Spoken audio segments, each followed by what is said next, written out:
Hello সবাইকে, তিথিস ওয়ার্ল্ডে তোমাদের সবাইকে স্বাগত। প্রতিদিনের মতন আজকে সকালবেলা উঠে আগে পুজোটা সেরে নিয়ে এখন চলে আসলাম নিচে।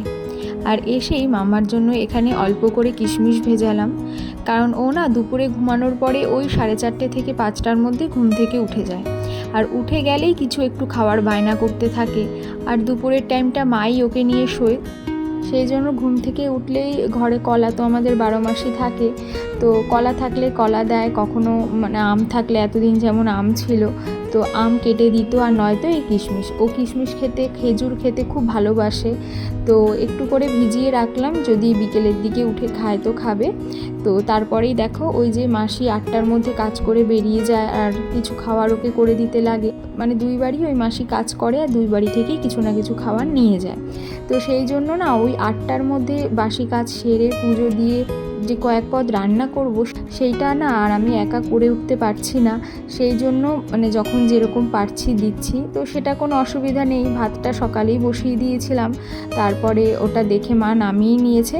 তারপর আমি এসে তাড়াতাড়ি কুমড়ো ভাজা করে দিলাম, তাতে কুমড়োটাও তাড়াতাড়ি ভাজতে গিয়ে একটু পুড়ে গেছে, আর আমুদি মাছের আলু পেঁয়াজ দিয়ে একটু চচ্চড়ি করে দিয়ে দিয়েছিলাম। আর এদিকে দেখো বাজারেও এখনও বাবা যায়নি, কিন্তু বলে গেছে যে আসার সময় মাংস নিয়ে আসবে। তাই আমি দেরি না করে মাংসের আলু পেঁপে এগুলোকে কেটে একটু সিদ্ধ বসিয়ে দিলাম, আর তার সাথে মশলাগুলোও রেডি করে রাখলাম। আর ঘরে একটু গাজর ছিল, লাউয়ের খোসা ছিল, এই সব আলু টালু দিয়ে আর কি সব ভাজলাম। তো আজকে আর বেশি কিচ্ছু রান্না করব না, কারণ দুপুরে আমাদের এক জায়গায় যাওয়ার আছে, আমি ও আর মাম্মা তিনজনেই আমরা যাব। তো সেই জন্য আর বেশি কিছু রান্না করতে মা বারণ করলো, অল্প করেই করলাম।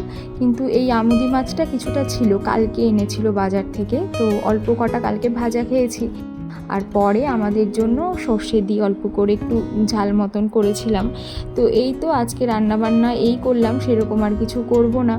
আর ওই যে বললাম যে আজকে দুপুরবেলা এক জায়গায় যাওয়ার আছে, আসলে আমার হাজব্যান্ডের বন্ধুর বউয়ের আজকে রয়েছে 7 মাসের সাথ। বন্ধুর বউ এবং তার সাথে ওর বান্ধবীও বটে, কারণ ওরা সবাই একসাথেই পড়াশোনা করেছে, তাই বন্ধুর বউ এবং বান্ধবী।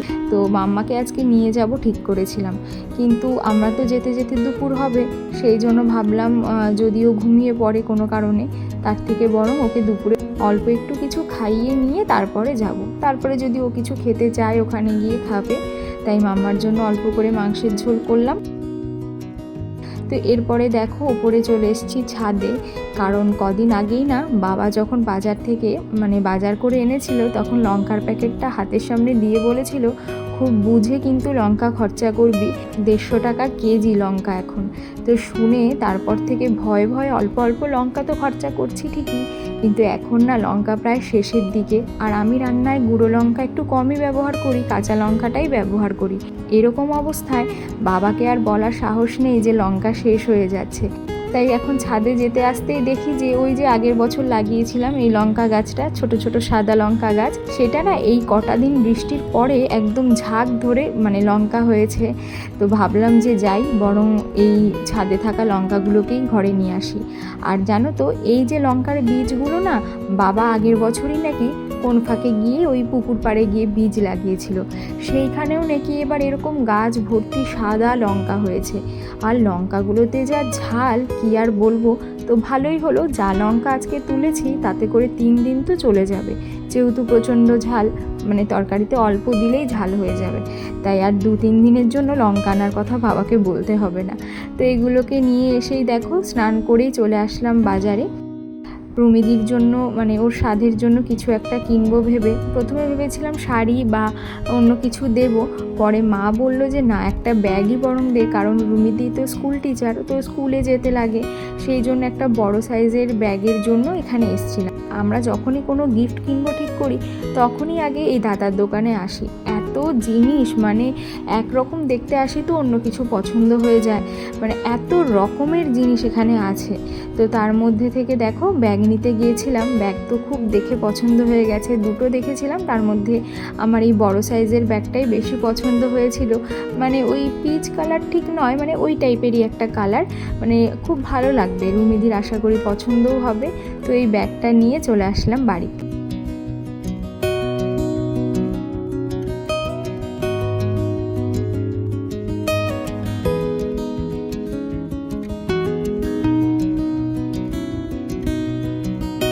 যে এই শাড়িটা আজকে পরবো বলে বের করলাম। আর কোইন্সিডেন্ট কি হয়েছে জানো তো, এই যে শাড়িটা, এইটা হলো আমার নিজের 7 মাসের স্বাদে আমার শাশুড়ি মা আমাকে দিয়েছিল। আর আজকে আমি রুমিদির 7 মাসের স্বাদে যাচ্ছি, তো একদম মিলে গেছে। যদিও আমি প্রথমে কিন্তু এটা মাথায় আসেনি, যখন শাড়িটা বের করলাম আর কি ভিডিওটা করার সময় আমার মনে আসলো ব্যাপারটা, যে এটা তো আমারও স্বাদের শাড়ি ছিল। আর আমার এই শাড়িটা যে কি পছন্দের, কতবার পরেছি তার কোনো হিসেব নেই। তার জন্য দেখো একটু সুতো সুতো মতনও জরির পাশ দিয়ে উঠে গেছে, অনেকবার পরেছি এটা। তো এটা বের করে রাখলাম, এখন মাম্মাকে একটু খাইয়ে নিয়ে তারপরে রেডি হব।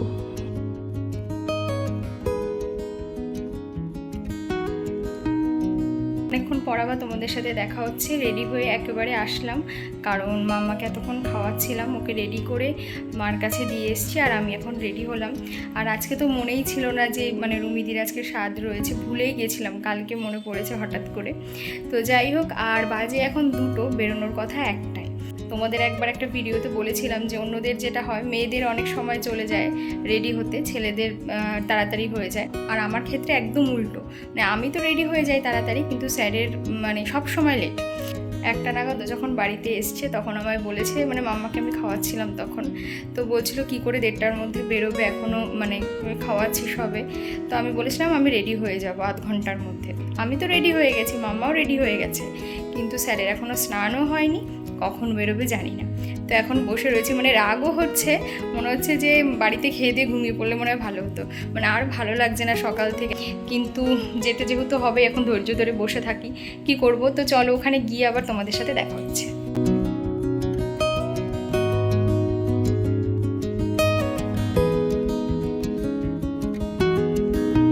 বাড়ি থেকে তো বেরোতে এমনিতেই লেট হয়েছে, তারপরে এই 10 মিনিটের রাস্তার মধ্যে এই মসলন্দপুর স্টেশনটা একবার পড়ে।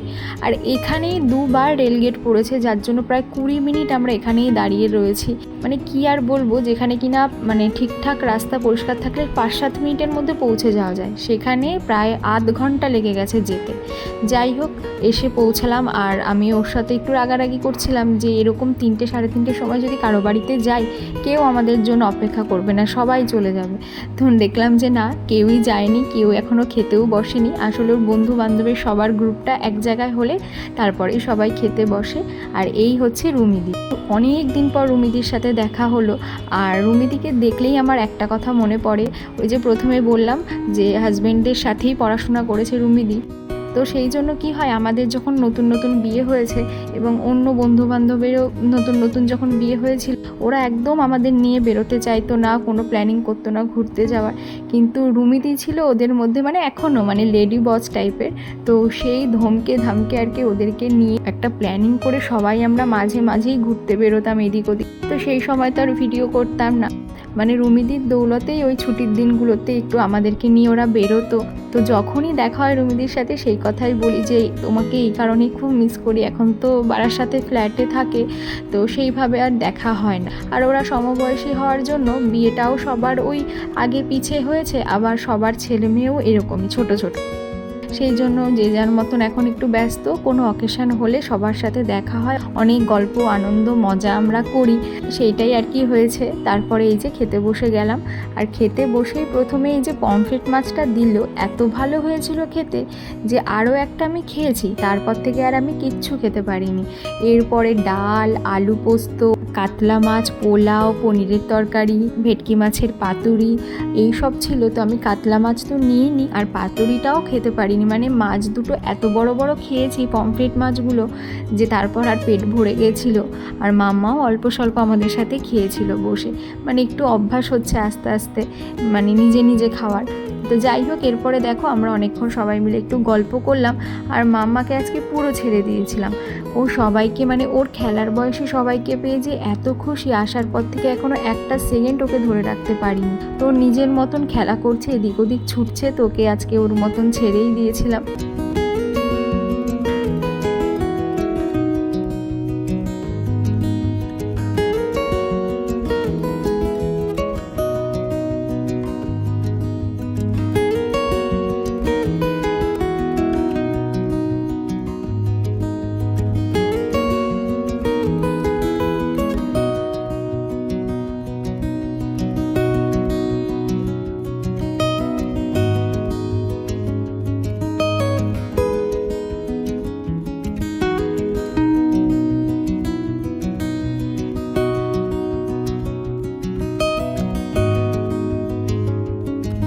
বাইরে বারবার করে মানে মুষলধারায় বৃষ্টি নামছে, আবার থামছে। তো ভাবলাম যে না আর দেরি করা যাবে না, প্রায় বেজে গেছিলো 5:30 মতন। তো বাইরে এসে সেটাই দেখছিলাম, আর দেখলাম যে এখন বৃষ্টিটা একটু কমেছে, কিন্তু দূরে আবার সে অন্ধকার মেঘ করে আসছে। তাই ওকে বললাম যে চলো বৃষ্টিটা কম আছে, এখনই বেরিয়ে যাই। তাই আমরা দেরি না করে ওই 6টার একটু আগে দিয়েই বেরিয়ে এসেছিলাম।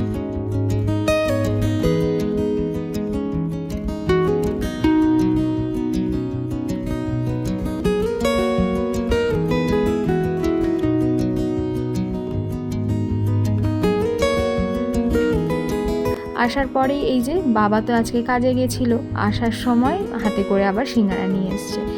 এত অবেলায় খেয়ে পেটে আর একটুও জায়গা নেই। আমরা খেয়ে আসলেও বাড়ির মানুষগুলো তো আর সে দুপুরে খেয়েছে। তো ভাবলাম যে চানাচুর দিয়ে মুড়ি মেখে সিঙ্গারাটা শুধু খাই, মুড়ি তো আর খেতেই পারবো না, তাই গরম গরম সিঙ্গারাটা ছিল বলে খেয়েছি।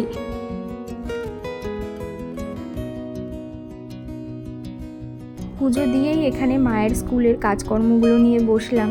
মায়ের তো এখন 1 মাস লেখালেখি করা পুরো বন্ধ, কিন্তু মায়ের এই স্কুলের কাজগুলো প্রতিদিন করে জমা দিতেই লাগে। সেই জন্য যখন আমি সময় পাচ্ছি আমি, কখনো ও সময় পেলে ও করে দিচ্ছে। তো আমরা দুজন মিলে এই 1 মাস এইভাবে মাকে করে দেবো লেখালেখিগুলো। তো যাই হোক, এরপরে না একটু শোবো, কারণ সেই 6টায় ওঠার পর থেকে এখনও অবধি বিছানায় একটু মানে গা দিতে পারিনি। এত টায়ার্ড লাগছিল, মনে হচ্ছিলো শুলেই এখন ঘুমিয়ে পড়বো। কিন্তু আমার না যখন তখন শুলে মানে দুপুর আর রাত ছাড়া শুলে কিছুতেই ঘুম আসতে চায় না। আর সাথে যদি থাকে মাম্মা, তাহলে তো ঘুমের আশেপাশে আসারই কোনো চান্স নেই। কিন্তু তবুও লেখাটা হয়ে গেলে পরেই লাইট অফ করে একটু শোবো, নয়তো আর ওকে উঠে খাওয়াতেও পারবো না। এতটাই শরীর আজকে আর টানছে না, সেই জন্য এরপরে আর কিছু তোমাদের সাথে শেয়ার করতে পারলাম না। আজকের ভিডিওটা এতটুকুই থাকলো। কেমন লাগলো তোমাদের অবশ্যই কিন্তু জানিও। যদি ভালো লেগে থাকে একটা লাইক করো, আর যারা যারা আমার চ্যানেলটা এখনও সাবস্ক্রাইব করোনি তারা প্লিজ আমার চ্যানেলটা সাবস্ক্রাইব করে আমার পাশে থেকো। আবারও দেখা হবে খুব তাড়াতাড়ি নতুন ভিডিওতে। সবাই ভালো থেকো, সুস্থ থেকো। Thank you.